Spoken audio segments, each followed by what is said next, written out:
Olá, muito bom dia! Seja bem-vindo, bem-vinda à nossa leitura bíblica diária. Que bênção!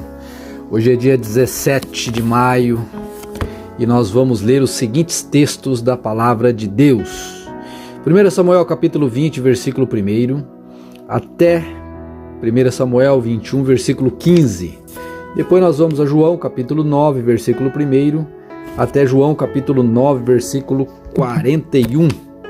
Depois vamos ler Salmo de número 113, versículo 1 até Salmo 114, versículo 8. E depois vamos fechar com Provérbios capítulo 15, versículos 15, 16 e 17. Que Deus abençoe-nos nesta leitura e que ela faça a diferença na sua vida, que seja uma bênção.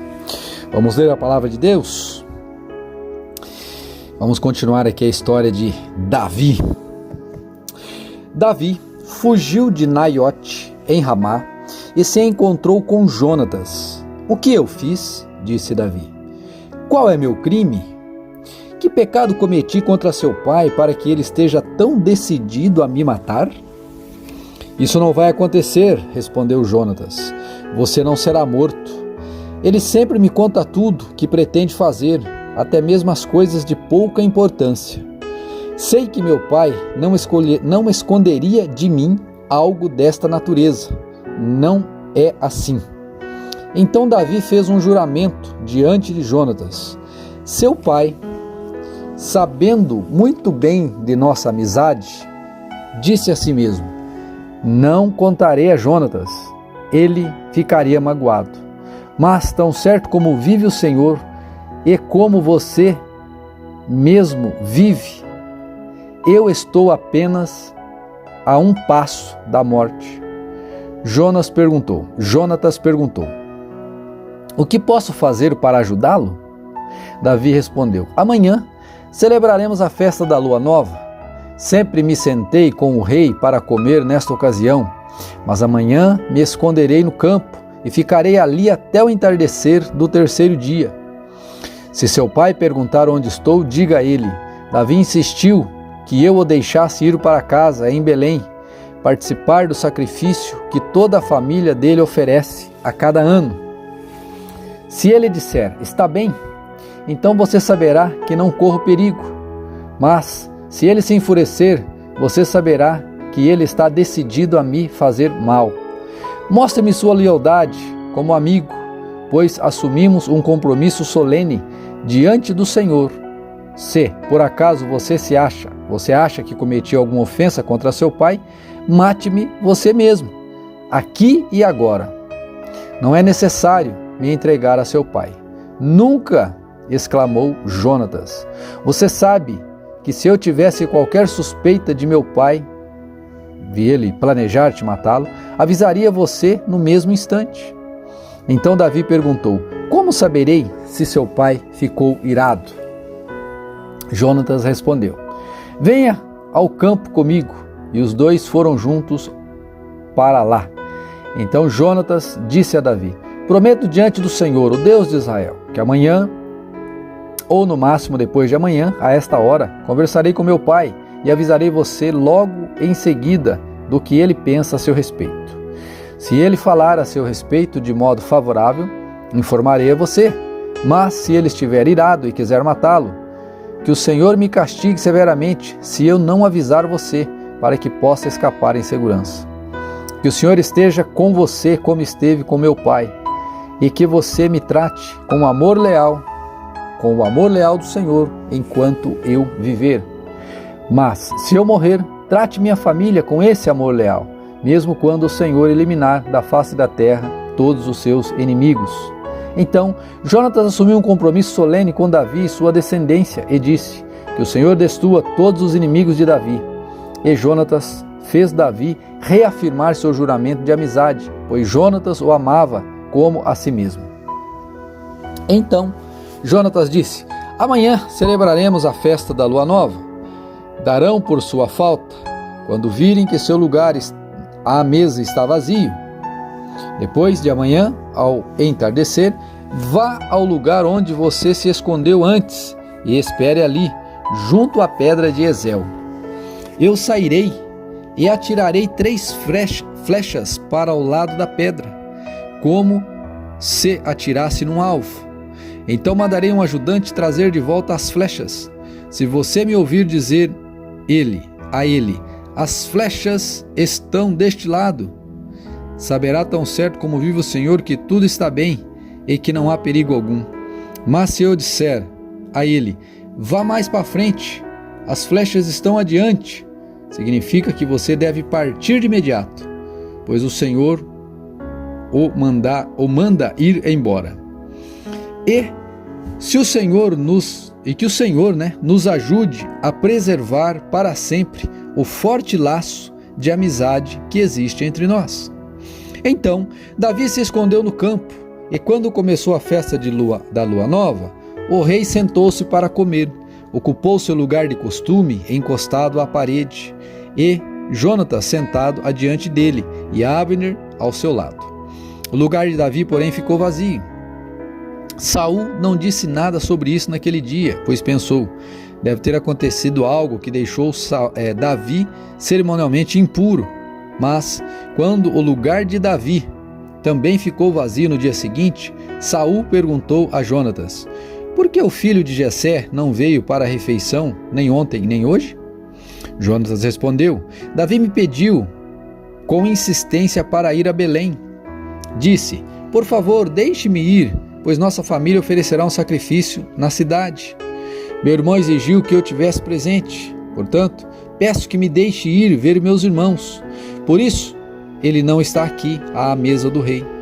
Saul se enfureceu com Jonatas e disse, seu traidor, filho de uma prostituta, pensa que não sei que você quer que ele seja rei? Para sua própria vergonha e de sua mãe? Enquanto esse filho de Jessé viver, você jamais será rei. Agora vá buscá-lo, para que eu o mate. Por que ele deve morrer? Perguntou Jonatas a seu pai. O que ele fez? Então Davi atirou sua lança contra Jonatas, com a intenção de matá-lo. Com isso, Jonatas viu que seu pai estava mesmo decidido a matar Davi. Enfurecido, Jonatas levantou-se da mesa e durante o segundo dia da festa recusou-se a comer, frustrado pelo modo como seu pai havia desonrado Davi publicamente. Na manhã seguinte, como combinado, Jonatas foi ao campo e levou consigo um ajudante para apanhar as flechas. Disse ao ajudante, comece a correr para que possa encontrar as flechas quando eu as atirar. O ajudante correu e Jonatas atirou uma flecha para além dele. Quando o ajudante estava quase chegando ao lugar onde a flecha havia caído, Jonatas gritou, a flecha está mais adiante, rápido, não fique aí parado. Então o ajudante apanhou a flecha e correu de volta ao seu senhor. O ajudante não suspeitava de nada, apenas Jonatas e Davi entenderam o sinal. Então Jonatas entregou o arco e as flechas ao ajudante e ordenou que os levasse de volta à cidade. Assim que o ajudante foi embora, Davi saiu do esconderijo no lado sul da pedra de Ezel. Davi se curvou diante de Jonatas 3 vezes com o rosto em terra. E quando se beijaram e se despediram, ambos choraram, especialmente Davi. Por fim, Jonatas disse a Davi, vá em paz, pois juramos lealdade um ao outro, em nome do Senhor. Que o Senhor nos ajude a preservar para sempre o forte laço de amizade entre nós e entre nossos descendentes. Então Davi partiu e Jonatas voltou para a cidade. Capítulo 21, versículo 1, diz assim: Davi foi à cidade de Nobe para encontrar-se com o sacerdote Aimeleque. Ao vê-lo, Aimeleque tremeu. Por que você está aqui sozinho? Perguntou. Por que ninguém o acompanhou? O rei me enviou para tratar um assunto secreto, respondeu Davi. Pediu que eu não contasse a ninguém, porque estou aqui. Eu disse a meus homens onde pode me encontrar depois. Agora, o que tem para comer? Dê-me 5 pães ou qualquer outra coisa que tiver. Não temos pão comum, respondeu o sacerdote, mas há o pão sagrado que vocês podem comer desde que seus homens não tenham deitado com mulheres recentemente. Davi respondeu: Nunca permito que meus homens toquem uma mulher quando saímos numa campanha. E se eles permanecerem puros em viagens comuns, quanto mais. E se eles permanecem puros em viagens comuns, quanto mais nesta missão. Uma vez que não havia outro alimento disponível, o sacerdote lhe deu os pães sagrados, chamados pães da presença, que eram colocados diante do Senhor no santuário. Naquele dia, tinham sido substituídos por pães frescos. Doeg, o edomita, chefe dos pastores de Saul, estava lá naquela ocasião, pois estava cumprindo um ritual diante do Senhor. Davi perguntou a Aimeleque: Você tem uma lança ou espada? O assunto do rei era tão urgente que não tive tempo nem de pegar uma espada ou outra arma. O sacerdote respondeu: Tenho apenas a espada de Golias, o gigante filisteu que você matou no vale de Elá. Está enrolada num pano atrás do colete sacerdotal. Pode levá-la, pois não há nenhuma arma outra aqui. Dê-me essa espada, respondeu Davi. Não há outra melhor do que ela. Então Davi fugiu de Saul e foi até Aques, rei de Gate. Os oficiais, porém, disseram: Não é este Davi, o rei da terra de Israel? Não é a ele que o povo honra com danças e cânticos, dizendo: Saul matou milhares, mas Davi dezenas de milhares? Davi ouviu esses comentários e teve muito medo do que Aques, rei de Gate, poderia fazer com ele. Por isso, agiu de modo estranho, fingindo estar louco, arranhando as portas e deixando saliva escorrer pela barba. Por fim, Aques disse a seus homens: Precisavam me trazer um doido? Temos doidos aqui o suficiente. Por que trouxeram alguém assim ao meu palácio? Amanhã nós vamos continuar essa história, você vai ver como ela é interessante. Ai, meu Deus! Agora vamos a João, capítulo 9, versículo 1, que diz assim: Enquanto Jesus caminhava, viu um homem cego de nascença. Seus discípulos perguntaram: Rabi, por que este homem nasceu cego? Foi por causa de seus próprios pecados ou dos pecados de seus pais? Jesus respondeu: Nem uma coisa nem outra. Isso aconteceu para que o poder de Deus se manifestasse nele. Devemos cumprir logo as tarefas que nos foram dadas por aquele que nos enviou. A noite se aproxima quando ninguém pode trabalhar. Mas eu, enquanto estou aqui no mundo, sou a luz do mundo. Depois de dizer isso, Jesus cuspiu no chão, misturou a terra com saliva e aplicou-a nos olhos do cego. Em seguida, disse: Vá lavar-se no tanque de Siloé, que significa enviado. O homem foi, lavou-se e voltou enxergando. Seus vizinhos e outros que conheciam como mendigo começaram a perguntar: Não é este homem que costumava ficar sentado pedindo esmolas? Alguns diziam: Sim, é ele. Outros diziam: Não, apenas se parece com ele. O mendigo, porém, insistia: Sim, sou eu mesmo. Quem curou você? Perguntaram eles. O que aconteceu? Ele respondeu: O homem chamado Jesus misturou terra com saliva, colocou-a em meus olhos e disse: Vá lavar-se no tanque de Siloé. Eu fui, lavei e agora posso ver. Aleluia! Onde está esse homem? Perguntaram. Não sei, respondeu ele. Então levaram aos fariseus o homem que havia sido cego, pois foi no sábado que Jesus misturou terra com saliva e o curou. Os fariseus encheram o homem de perguntas sobre o que havia acontecido, e ele respondeu: Ele colocou terra com saliva em meus olhos e, depois que eu me lavei, passei a enxergar. Alguns dos fariseus disseram: Esse homem não é de Deus, pois trabalha no sábado. Outros disseram: Mas como um pecador poderia fazer sinais como esse? E havia entre eles uma divergência de opiniões. Os fariseus voltaram a perguntar ao homem que havia sido cego: O que você diz desse homem que o curou? Ele deve ser profeta. respondeu o homem. Os líderes judeus se recusaram a crer que ele havia sido cego e que estava curado, pois mandaram chamar os pais dele e perguntaram: ele é seu filho? Ele nasceu cego? Se foi, como pode ver agora? Os pais responderam: sabemos que ele é o nosso filho e que nasceu cego, mas não sabemos como pode ver agora, nem quem o curou. Ele tem idade suficiente para falar por si mesmo. Perguntem a ele. Que pais sábios, hein? Poxa vida.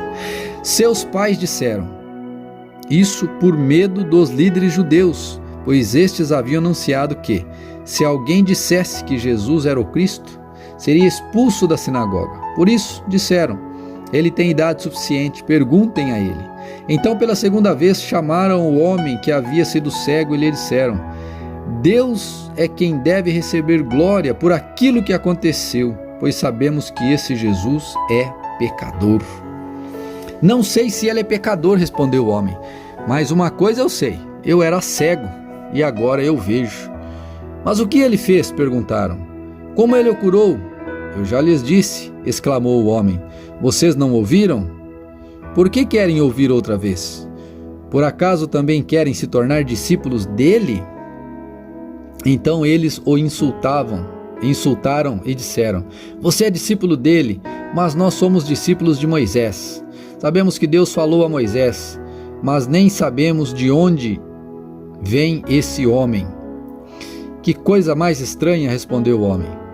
Ele curou meus olhos e vocês não sabem de onde ele vem? Sabemos que Deus não atende pecadores, mas está pronto para ouvir aqueles que o adoram e fazem a sua vontade. Desde o princípio do mundo, ninguém foi capaz de abrir os olhos de um cego de nascença. Se esse homem não fosse de Deus, não teria conseguido fazê-lo. Você nasceu inteiramente pecador, disseram eles, e quer ensinar a nós? Então o expulsaram da sinagoga. Quando Jesus soube do que havia acontecido, procurou o homem e lhe disse: você crê no Filho do Homem? Quem é ele, Senhor? Perguntou Jesus. Eu quero crer nele. Jesus respondeu: você ouviu? Ele está falando com você. Sim, Senhor, eu creio, declarou o homem e adorou a Jesus. Então Jesus disse: eu vim a este mundo para julgar, para dar visão aos cegos e para fazer que os que veem se tornem cegos. Alguns fariseus que estavam por perto o ouviram e perguntaram: você está dizendo que nós somos cegos? Se vocês fossem cegos, não seriam culpados, respondeu Jesus, mas a culpa de vocês permanece, pois afirmam que pode ver. Eita nós! Salmo 113, versículo 1 diz assim: louvado seja o Senhor, sim, louvem, ó servos do Senhor, louvem o nome do Senhor. Bendito seja o nome do Senhor, agora e para sempre. Em todo lugar do Oriente e do Ocidente, louvem o nome do Senhor, pois o Senhor é engrandecido acima das nações, e sua glória está acima dos céus. Quem se compara ao Senhor nosso Deus, entronizado nas alturas? Ele se inclina para ver o que acontece nos céus e na terra. Ele levanta do pó o necessitado e ergue do lixo o pobre. Coloca-os entre os príncipes de seu povo. Dá uma família à mulher estéril e a torna mãe feliz. Louvado seja o Senhor. Salmo 114, versículo 1. Quando o povo de Israel saiu do Egito, quando a família de Jacó deixou aquela terra estrangeira, a terra de Judá se tornou o santuário de Deus e Israel se tornou seu domínio. O Mar Vermelho os viu chegando e se abriu, e as águas do Rio Jordão recuaram. Os montes saltaram como carneiros e as colinas como cordeiros. Que aconteceu, ó Mar Vermelho, para que se abrisse? Que aconteceu, ó Rio Jordão, para que recuasse? Por que, ó montes, saltaram como carneiros? Por que, ó colinas, saltaram como cordeiros? Estremeça, ó terra, na presença do Senhor, na presença do Deus de Jacó. Ele transformou a rocha em açude. Sim, do rochedo fez nascer uma fonte de água. Aleluia. Provérbios capítulo 15, versículo 15. Para os aflitos, todos os dias são difíceis. Para o coração alegre, a vida é um banquete contínuo. É melhor ter pouco e temer o Senhor que ter um grande tesouro e viver ansioso. Um prato de verduras ao lado de quem você ama é melhor que carne saborosa junto de alguém que você odeia. Esta é a palavra do nosso Deus para esta segunda-feira. Que ela abençoe a sua vida, em nome de Jesus.